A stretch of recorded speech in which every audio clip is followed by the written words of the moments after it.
మధ్యకాలంలో చిన్న నుండి పెద్ద వరకు ప్రతి ఒక్కరూ కిడ్నీ ఫెయిల్యూర్తో బాధపడుతున్నారు. అలాంటి వారికి కిడ్నీ ఫెయిల్యూర్ని నివారించే ఉత్తమ మార్గాలను ఇప్పుడు తెలుసుకుందాం. కొన్ని ప్రత్యేక ఆహార పదార్థాలు కిడ్నీ ఫెయిల్యూర్కు గురవ్వకుండా సహాయపడుతుంటాయి. కిడ్నీ ఫెయిల్యూర్ను నివారించి వాటి ఆరోగ్యాన్ని మెరుగుపరిచే ఆహార పదార్థాల గురించి ఇప్పుడు తెలుసుకుందాం. ముందుగా శాకాహార ప్రోటీన్. కిడ్నీ ఫెయిల్యూర్ను నివారించే ఆహార పదార్థంగా శాకాహార లేదా వెజిటేరియన్ ప్రోటీన్ను పేర్కొనవచ్చు. ఈ రకం ప్రోటీన్లు సాధారణంగా సోయా లేదా లెగ్యూమ్స్, హోల్ గ్రెయిన్స్ వంటి వాటి నుండి పొందవచ్చు. జంతు సంబంధిత ప్రోటీన్లు ఉండే ప్యూరిన్లు మూత్రపిండాలలో యూరిక్ యాసిడ్గా మారుతాయి. అంటే యూరిన్ యాసిడ్గా మారుతుందన్నమాట. ఫలితంగా ఇవి స్ఫటికాలుగా మారి మూత్రపిండాలలో రాళ్లుగా ఏర్పడతాయి. తర్వాత చక్కెరను తగ్గించాలి.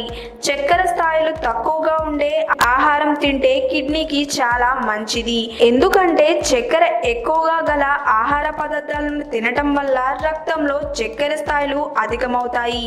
ఇవి మూత్రపిండాల ఆరోగ్యాన్ని చాలా వరకు ప్రభావితం చేస్తాయి.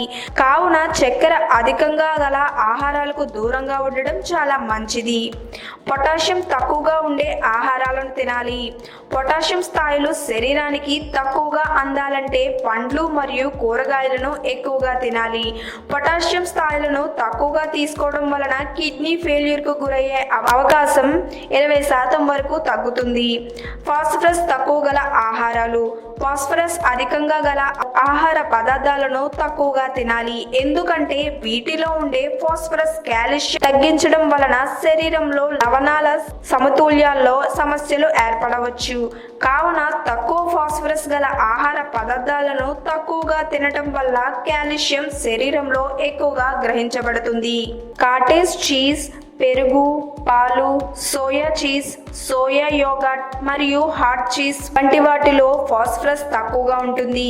సంవిధానపరిచిన ఆహారాలకు దూరంగా ఉండాలి. అంటే పొటాటో చిప్స్, క్రాకర్స్, రోజు మాంసం, చీజ్ మరియు ఇతర సంవిధానపరిచిన ఆహార పదార్థాలు అధిక మొత్తంలో సోడియం మరియు ఫాస్ఫరస్ సంబంధిత సమ్మేళనాలను కలిగి ఉంటాయి. ఇలాంటి ఆహార పదార్థాలు మూత్రపిండాలపై పడి ప్రతికూల ప్రభావాలను చూపుతాయి. ఈ వీడియో కనుక మీకు నచ్చినట్లయితే లైక్ చేయండి, షేర్ చేయండి. మరిన్ని లేటెస్ట్ అప్డేట్స్ కోసం మా ఛానల్ ని సబ్స్క్రైబ్ చేయండి.